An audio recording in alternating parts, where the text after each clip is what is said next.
The elderly Italian priest crouched in the corner of his cell and covered himself with his straw pallet. Outside, screaming artillery shells exploded into the soft African earth, and shrapnel splattered off the stone walls of his prison. Now and then, a shell air burst overhead and hot metal shards pierced the corrugated metal roof. The old priest curled into a much tighter ball and drew the pitifully thin pallet closer. The shelling stopped abruptly. The old man relaxed. He called out to his jailers in Italian. "Why are they bombing us? Who is doing this thing?" But he received no answer. The older Ethiopians, the ones who spoke Italian, had gradually disappeared over the years, and he heard less and less of his native tongue through the stone walls. In fact, he realized he hadn't heard a word of it in almost 5 years. He shouted in snatches of Amharic, then Tigrinya. "What is it? What is happening?" But there was no answer. They never answered him. To them he was more dead than the ripening bodies that lay in the courtyard. When you ask questions for 40 years and no one answers, it can only mean that you are dead. But he knew they dared not answer. One had answered once when he first entered his cell. Was it 40 years now? Perhaps it was less. The years were hard to follow. He could not even remember the man who had answered, except for the skull. His jailers had given him the skull of the one who had answered him. The skull was his cup. He remembered the man and his kindness each time he drank. And the jailers remembered when they filled his cup. They remembered not to speak to him. But he asked anyway.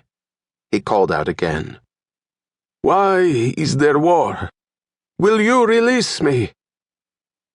He stared at the iron door on the far wall.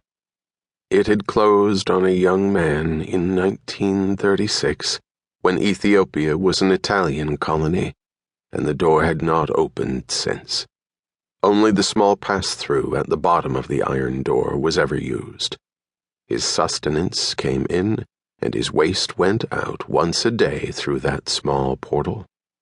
A window no larger than a big book, really just a missing stone, above eye level let in light, sounds, and air. His only possessions in the cell, aside from his tattered shama, was a wash basin, a pair of dull scissors that he used to cut his hair and nails, and a Holy Bible written in Italian, which they had let him keep when he was first imprisoned. If it weren't for his Bible, he knew, he would have gone mad many years ago.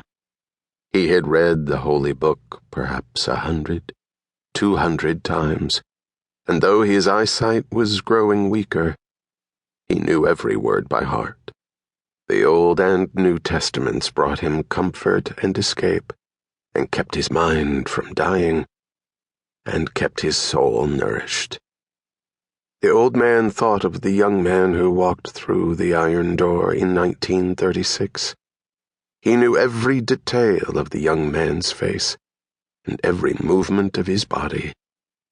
At night, he spoke to the young man, and asked him many things about their native Sicily.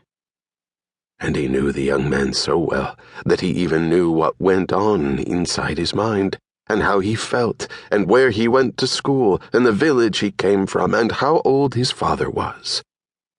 The young man never got older, of course, and his stories were always the same. But his was the only face the old man knew well enough to remember. He had seen that young face in the mirror for the last time, close to 40 years ago, and not again since, except in his mind's eye. He wept. The old priest dried his tears on his dirty native shama and lay back against his cell wall and breathed deeply. His mind eventually came back to the present. Wars had ebbed and flowed around his small prison.